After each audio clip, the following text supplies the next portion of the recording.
যখন আমি এই ইসলাম বিরোধী দলের সদস্য ছিলাম, এই ইসলাম বিরোধী রাজনৈতিক দল পিএফএফ এর সদস্য ছিলাম। আমরা বেশি চাই না, বরং অল্প চাই ইসলাম। তো আমি বরং চাইব কোরআন না থাকুক। আমি চাইব সকল মসজিদ বন্ধ করা হোক আর কোরআন নিষিদ্ধ হোক। মূলত ওরা আমাকে মগজধলাই করে পরিণত করেছিল একজন ইসলাম বিরোধী মানুষে। ইসলামের বিরুদ্ধে লড়াই যেটা ওদের প্রধান দফা, ওই সময় অবশ্যই আমি সেটা সমর্থন করতাম। হয়তো আমি ধর্মটাকে ঘৃণা করতাম। আমি সত্যি সত্যি ভাবতাম যে ইসলাম ধর্ম সমাজের জন্য হুমকি, আমাদের স্বাধীনতার জন্য হুমকি। ইসলাম নিয়ে আমার কোনো সমস্যা আছে? হ্যাঁ, অবশ্যই ইসলাম নিয়ে আমার সমস্যা আছে। অবশ্যই এখন আমি এ ব্যাপারে অনুশোচনা বোধ করি, কিন্তু এসব প্রজেক্টের কোনোটিতে আমি যুক্ত ছিলাম। সালাম আলাইকুম ভাই আর্নদ, আমাদের আমন্ত্রণ গ্রহণ করার জন্য আপনাকে ধন্যবাদ।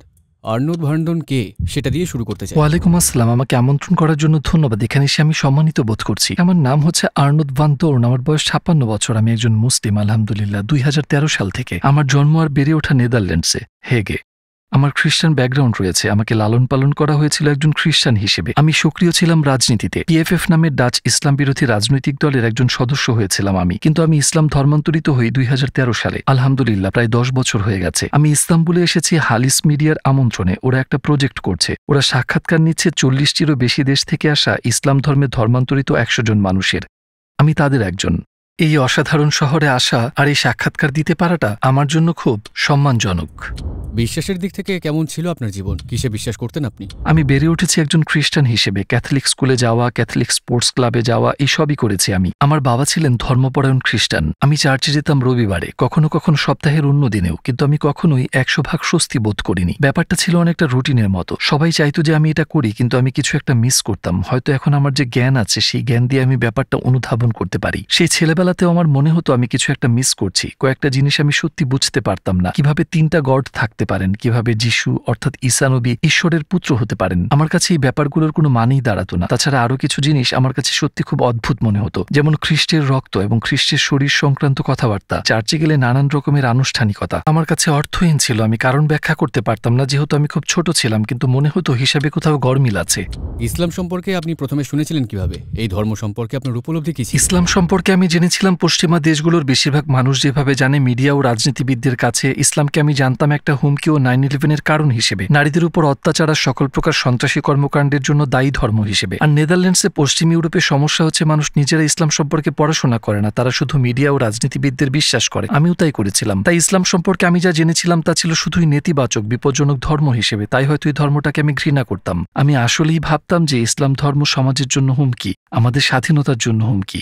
বুঝলেন, যখন আমি এই ইসলাম বিরোধী দলের পিএফএফ নামের এই ইসলাম বিরোধী রাজনৈতিক দলের সদস্য ছিলাম, ইসলামের বিরুদ্ধে লড়াই যেটা তাদের মেইন পয়েন্ট, হ্যাঁ অবশ্যই সে সময় আমি এটাকে সমর্থন করতাম এবং এই সমর্থনকে অত্যন্ত প্রয়োজনীয় বলে বিশ্বাস করতাম। আপনি কি কোনো ইসলাম বিরোধী প্রকল্পের সাথেও যুক্ত ছিলেন? হ্যাঁ, আপনি নিশ্চয়ই এই বিখ্যাত মুভিটির কথা শুনেছেন, তাই না? আমি ওই ছবিটির প্রযোজক নই, যদিও অনেক মানুষই সেটা ভাবে, কারণ ছবিটি তৈরি করা হয়েছিল আমি ওই রাজনৈতিক দলে সক্রিয় হওয়ার আগে। কিন্তু আমি কিছু মানুষের সাথে কাজ করেছি যারা ওই ছবিটা প্রচারের জন্য সোশ্যাল মিডিয়ায় ছড়িয়ে দেওয়ার মতো কাজে যুক্ত ছিল। অর্থাৎ আমি ওই সংস্থার অংশ ছিলাম এবং ছবিটা প্রচারের কাজেও যুক্ত ছিলাম। এটা হচ্ছে একটা উদাহরণ মাত্র। অবশ্যই এখন আমি এই ব্যাপারটা নিয়ে খুব অনুশোচনা বোধ করি। মূলত আমি এই ধরনের কিছু প্রকল্পে জড়িত ছিলাম। হ্যাঁ, অবশ্যই। ঠিক কী কারণে আপনি ইসলামের প্রতি আকর্ষণ বোধ করলেন?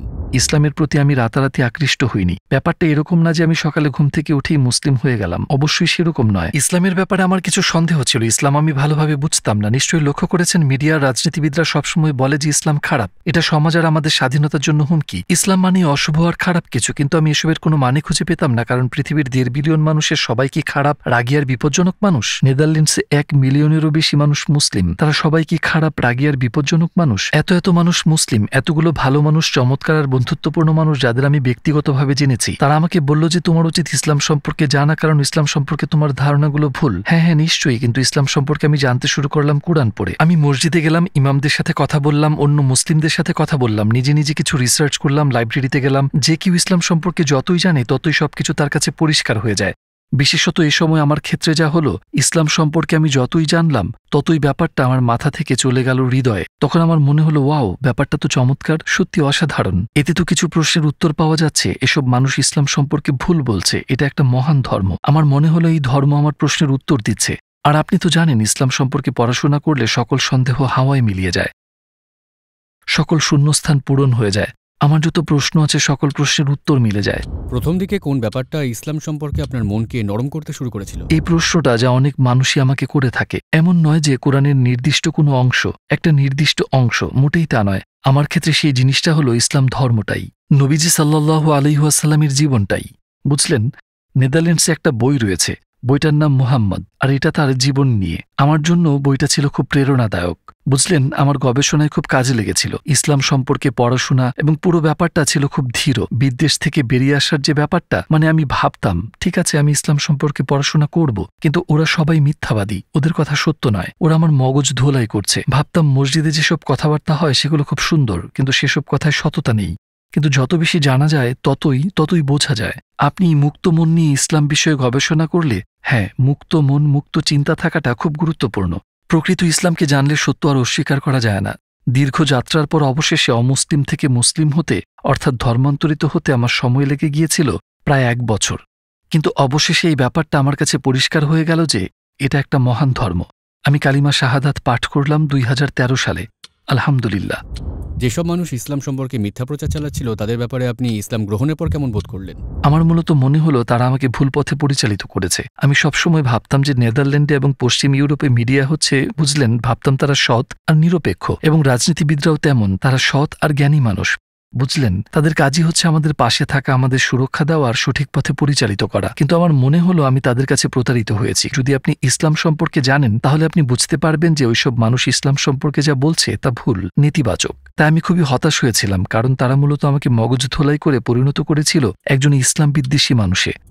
কিভাবে আপনি কালিমা শাহাদাত পাঠ করেছিলেন আমাদেরকে সেই মুহূর্তের কথা বলবেন? ইসলাম গ্রহণ করার সময় আমার বয়স ছিল 45 বছর। আমি শাহাদাত পাঠ করেছিলাম একটি মসজিদে। সেখানে আমি আগেও কয়েকবার গিয়েছিলাম, কারণ ইসলাম সম্পর্কে আমার কিছু প্রশ্ন ছিল। তারা বলেছিল আপনি মসজিদে গিয়ে আপনার সকল প্রশ্ন জিজ্ঞাসা করতে পারেন। আমি বলেছিলাম না, আমি মসজিদে যাব না, কারণ ওরা সম্ভবত আমাকে ঘৃণা করে, ওখানে ওরা আমাকে ভালোভাবে গ্রহণ করবে না। তারা আমন্ত্রণ জানিয়ে বলেছিল আপনি ভেতরে আসতে পারেন। তারা ছিল খুবই বন্ধুত্বপূর্ণ, আমাকে চা খাইয়েছিল আরো কত কি। আমি ওখানে ঘন্টার পর ঘন্টা কাটিয়েছিলাম মানুষের সাথে কথা বলে, এবং এটি আমার কাছে ছিল বিভ্রান্তিকর ব্যাপারগুলোর একটি, কারণ এসব মানুষের আমাকে ঘৃণা করার কথা। তারা কিভাবে এত বন্ধুত্বপূর্ণ হয়, তারা কিভাবে এত মুক্ত মনে হয়, কিভাবে তারা আমার সকল প্রশ্নের উত্তর দেয়, সেটাই ছিল আমার ইসলামের পথে আসার অন্যতম একটা কারণ। আমাকে এটা করতে হয়েছিল একটু গোপনে, কারণ যদি মানুষ জানতে পারে যে আমি এটা করছি তাহলে আমি আমার চাকরি ও পজিশন হারাতে পারি। তাই তখন আমি ব্যাপারটা প্রকাশ করতে অনিচ্ছুক ছিলাম। আর আমি কালিমা শাহাদাত পাঠ করেছিলাম ওই মসজিদেই, কিন্তু কোনো অডিয়েন্সের সামনে না। একটা ছোট্ট অফিসে। আমার সাথে ইমামও ছিলেন না, ছিলেন মসজিদের একজন স্বেচ্ছাসেবক। সেখানে তিনি ছিলেন মূলত এই কালিমা পাঠের পুরো বিষয়টাতে আমার মেন্টর হিসেবে। যখন আমরা কালিমা শাহাদাত পাঠ করলাম তখন ওখানে কেউ ছিল না। তাই ইসলাম সম্পর্কে জানতে শুরু করার পর থেকে কালিমা শাহাদাত পাঠ করা পর্যন্ত সময়টা ছিল কয়েকদিন কিংবা কয়েক সপ্তাহ নয়, আমার লেগেছিল প্রায় 1 বছর। ব্যাপারটা ছিল রোলার কোস্টারে চড়ার মতো। কখনো কখনো আমি ছিলাম খুবই অনুপ্রাণিত, আবার কখনো কখনো এই ব্যাপারে আমি কিছুই করিনি। কিন্তু এইবার আমার কাছে পরিষ্কার হয়ে গেল যে ইসলাম সুন্দর, এবং অবশেষে আলহামদুলিল্লাহ আমি শাহাদাত পাঠ করলাম 2013 সালে। শাহাদাত পাঠ করার সময় আপনার কেমন লেগেছিল? আপনার কি শান্তি আর স্বস্তি বোধ হয়েছিল?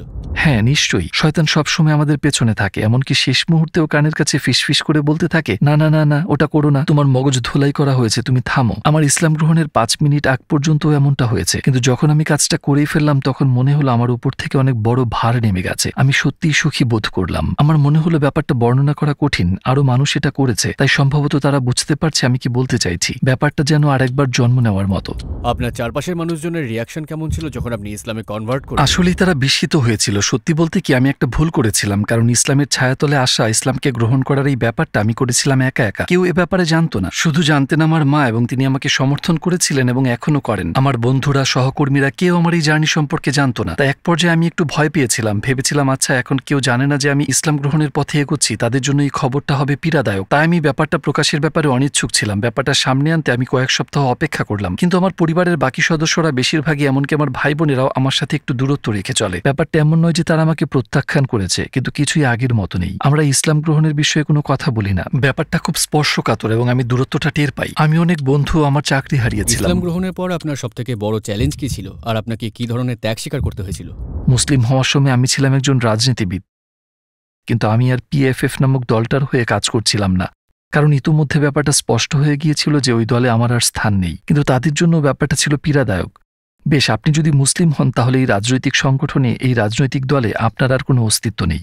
অতএব আমি মুসলিম হয়েছি এই ব্যাপারটা জানাজানি হয়ে যাওয়ার পর আমি আমার জব হারালাম, অনেকগুলো বন্ধু হারালাম, পরিবারের বেশ কিছু সদস্য হারালাম, আর অবশ্যই অনেক সহকর্মীকেও হারালাম। তাই আমাকে অন্য জায়গায় চলে যেতে হলো, নিজ বাড়িটা এবং গাড়িটা বিক্রি করে দিয়ে ছোট্ট একটা বাড়িতে চলে গেলাম। তাই আমার জীবন হয়ে গেল একটু কম বিলাসিতাপূর্ণ, কিন্তু আমার জন্য এটা তেমন কোনো ত্যাগ স্বীকার ছিল না। তার আগে আমার অনেক টাকা ছিল, অনেক ছুটি কাটানোর সুযোগ ছিল, দামি ঘড়ি আর সুন্দর গাড়ি, সবকিছুই ছিল সুন্দর আর ফিটফাট। কিন্তু এসব তো শুধুই জিনিসপত্র। আমি আমার হৃদয়ে অনুভব করতাম একটা শূন্যতা। ইসলাম গ্রহণের পর আমার টাকা পয়সা কমে গেল, কিন্তু আমি হয়ে উঠলাম আগের যে কোনো সময়ের চেয়ে সুখী। তাই এটা প্রমাণ করে যে এসব জিনিসপত্র, এই বস্তুবাদ, টাকা পয়সা আর দামি গাড়ি, এসব জিনিস হৃদয়ের শূন্যতা পূরণ করতে পারে না। তাই আপনাকে বস্তুগত দিক থেকে কিছু জিনিস বিসর্জন দিতে হলো।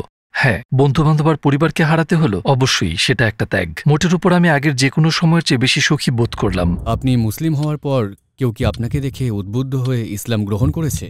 আমার একটা পালক পুত্র আছে, ইস্কান্দার। আমার ইসলাম গ্রহণের কিছু সময় পর সেও ইসলাম গ্রহণ করে, দুবাইয়ে একটা ইভেন্টের সময়। আগে থেকে ইসলামের ব্যাপারে আগ্রহী ছিল সে আমার সাথে মসজিদে গিয়েছিল, কিছু শিক্ষা লাভ করেছিল, সবই হয়েছিল। এবং তারপর অবশেষে আমরা ওখানে অবস্থানকালে সে কিছু গুরুত্বপূর্ণ মানুষের সাথে কথা বলল, এবং তারপর আলহামদুলিল্লাহ সে ইসলাম গ্রহণ করলো। তাছাড়া আমি অন্য মানুষের কাছে কিছু গল্প শুনেছি, আমি বলতে পারি না যে তারা আমার কারণে ইসলাম গ্রহণ করেছে, কারণ তাদেরকে পথ দেখিয়েছেন আল্লাহ। কিন্তু হয়তো আমি তাদেরকে অনুপ্রেরণা জুগিয়েছি ইসলাম সম্পর্কে জানতে, কিছু জ্ঞান অর্জন করতে, মসজিদে যেতে অথবা ইসলাম সম্পর্কে ভাবতে আর গবেষণা করতে। হয়তোবা এটুকুই। অনেকের কাছে আমি এমনটাই শুনেছি, আশা করি তেমনটাই ঘটেছে। আমাদের নবীজি আলাইহিসসালাতু ওয়াসসালামের কোন ব্যাপারটি আপনাকে সবচেয়ে বেশি মুগ্ধ করেছে? তার জীবনটা ছিল কঠিন। তিনি তার পরিবারে অনেক সমস্যার মুখোমুখি হয়েছিলেন। মানুষ তার দিকে পাথর নিক্ষেপ করার মতো ঘটনাও ঘটেছে। তবু তিনি উন্মাত্ত হয়ে যাননি, তিনি রেগে যাননি। তিনি রয়ে গেছেন একই রকম ধৈর্যশীল, ক্ষমাশীল, বন্ধুত্বপূর্ণ, সদা হাস্যোজ্জ্বল, বিনয়ী, চরিত্রবান, সকল গুণে গুণান্বিত। এত সব সমস্যা সত্ত্বেও তিনি মানুষ হিসেবে রয়ে গেছেন একই রকম। এত মানুষ তার বিরোধিতা করা সত্ত্বেও। এবং আমার জন্য এই ব্যাপারটা খুবই অনুপ্রেরণাদায়ক, আর আমি সেটাই অর্জনের চেষ্টা করছি। অন্তত চেষ্টা করছি আমাদের নবীজি সাল্লাল্লাহু আলাইহি ওয়াসাল্লামের মতো জীবনযাপন করতে।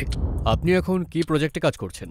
মরক্কোতে আমাদের কিছু ছোট প্রজেক্ট রয়েছে, যেখানে আমরা দরিদ্র মানুষগুলোকে, দরিদ্র পরিবারগুলোকে সাহায্য করার চেষ্টা করছি। এটা বিশেষভাবে ইসলাম নিয়েই নয়, কিন্তু আমরা চেষ্টা করি যাতে তারা স্কুলে যেতে পারে, যাতে তারা শিক্ষা সামগ্রী, স্কুলের বই এবং এরকম জিনিসগুলো পেতে পারে। আমরা অনেক ব্যবসায়ীর কাছ থেকে অর্থ পাই। আমরা একসাথে কাজ করি পথে থাকা মানুষগুলোর জন্য ছোট ছোট বাড়ি বানিয়ে দিতে, এবং এরকম আরও কাজ, ছোট ছোট কাজ। আমরা শিশুদের জন্য ইভেন্টের আয়োজন করি। তাছাড়া অবশ্যই আমরা ইসলাম সম্পর্কে কথা বলি। এরকম মানুষ আছেন যারা ইসলাম সম্পর্কে আমার চেয়ে বেশি জানেন, কারণ আমি একজন বিশেষজ্ঞ নই, আলেম নই। তারা ইসলাম সম্পর্কে কথা বলেন, আপনি কি করতে পারেন, কিভাবে আরও ভালো মুসলিম হতে পারেন, এসব ব্যাপারে। অর্থাৎ ব্যাপারটা এরকম যে আমরা দানের সাথে দাওয়াতের সংমিশ্রণ ঘটাই। আপনার যদি পৃথিবীর সকল অমুসলিমদের সাথে কথা বলার সুযোগ থাকতো, তাহলে মাত্র 1 মিনিট সময় পেলে আপনি তাদেরকে কি বলতেন? তাদের প্রতি আমার বার্তা হবে, মিডিয়ার কথা শুনবেন না, রাজনীতিবিদদের কথা শুনবেন না, যারা ইসলাম সম্পর্কে নেতিবাচক কথা বলে। নিজে রিসার্চ করুন। নিজের জ্ঞানের দায়িত্ব সবসময় আপনার নিজের। যদি আপনি কিছু বুঝতে না পারেন তাহলে গবেষণা করুন, এবং এই ব্যাপারটা খুবই সহজ। সামাজিক যোগাযোগ মাধ্যমে প্রচুর কন্টেন্ট রয়েছে। আপনি ইসলাম সম্পর্কে অনেক পড়তে পারেন, মসজিদে যেতে পারেন, একজন ইমামের কাছে যেতে পারেন, মুসলিমদের কাছে যেতে পারেন, এই ধর্ম নিয়ে কথা বলতে পারেন। শুধু মিডিয়া ও রাজনীতিকরা যা বলছে তা অন্ধভাবে অনুসরণ করবেন না। রিসার্চ করতে করতে আপনি নিজেই ইনশাল্লাহ জেনে যাবেন যে ইসলামই হচ্ছে সমাধান আর ইসলামই হচ্ছে সত্য। ভাই আর্নদ, এই সুন্দর সাক্ষাৎকারটির জন্য আপনাকে ধন্যবাদ। ভবিষ্যতে কোনো প্রজেক্টে আপনার সাথে সাক্ষাতের আশা রাখি ইনশাআল্লাহ। আমি আবার আসবো ইনশাআল্লাহ। আপনাকে আবারও ধন্যবাদ আমাকে আমন্ত্রণ জানানোর জন্যে।